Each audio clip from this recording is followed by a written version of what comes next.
Biogomis sifatli organik o'g'it bo'lib, qishloq xo'jaligi ekinlarining barchasiga qo'llash mumkin. Tajribalar shuni ko'rsatadiki, Kaliforniya qizil cho'lchangi yordamida organik moddalarni qisqa muddatda o'simliklar tez o'zlashtira oladigan biogomisga aylanadi. Natija esa pomidor bodringga yo'q deganda 40-50% hosildorlikni oshirib beradi. Birinchidan kasalligini oldini oladi. Ikkinchidan yerning unumdorligini oshiradi. Namligini saqlaydi. Ichidagi nima deydi, zahar o'shandaga nisbatan dori sepmaysiz. Nitratlar oz bo'ladi. Ichidagi kerakli shakar, ichidagi uglevodlar. Shuni ichida mineral o'g'it solmaydi. Mineral o'g'it yo'q deganda 1 kilosi 1 mingdan 6 mingdan 11-12 minggacha. Bunisi narxi bo'lsa 2 ming, 2,5 ming, 3 ming. Lekin buni solgan sari bu 3 yilga ta'sirini beradi. Ichidagi mineral o'g'it oldin solgan mineral o'g'itni o'sha mikroorganizmlar buni hazm qilib o'sha o'simliklarga beradi. Mana qarang, hech qachon yutkizmaysiz. Foyda qilsangiz foyda qilasiz, xolos, zarar ko'rmaysiz. Hozirda Farg'ona tumanida faoliyat olib borayotgan Bahodirjon Solijonov boshchiligidagi Ekogomis mahsulotchi cheklangan jamiyatida biogomis tayyorlanmoqda. Jamiyat 1997-yil ish boshlagan. Ayni kunda Bahodirjon aka mingga yaqin shogirdlari bilan faoliyat olib boradi. Ko'rib turganingizdek, kichik hajmdagi maxsus joyda yiliga 4000 tonnagacha biogomis ishlab chiqaradi.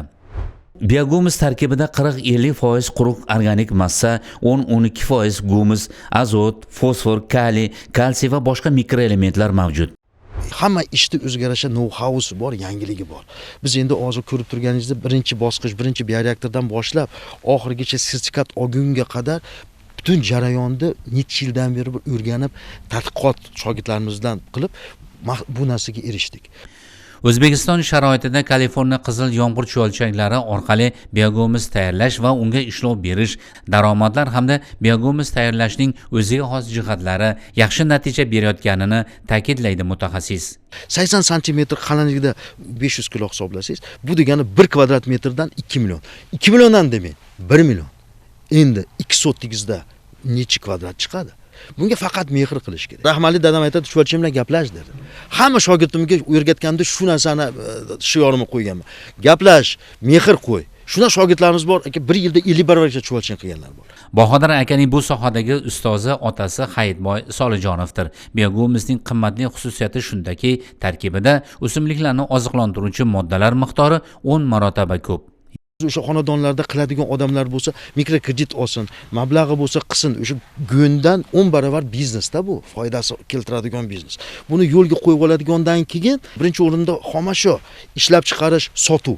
Sotuvni biz o'sha kerakli miqdorda kerakli narsa bo'lsa, keyin biz bozorda yuqori narxda olamiz. Sifatli bo'lsin. Biogomis tayyorlanib paxta va g'alladan yuqori hosil olingan. Biogomisni sabzavot va poliz maydonlarda ham qo'llab, ekologik toza mahsulot olish mumkin. Kelgusida qishloq xo'jaligi uchun juda muhim hisoblangan bu mahsulotni tashqi bozorga ham yetkazib berish rejalashtirilgan.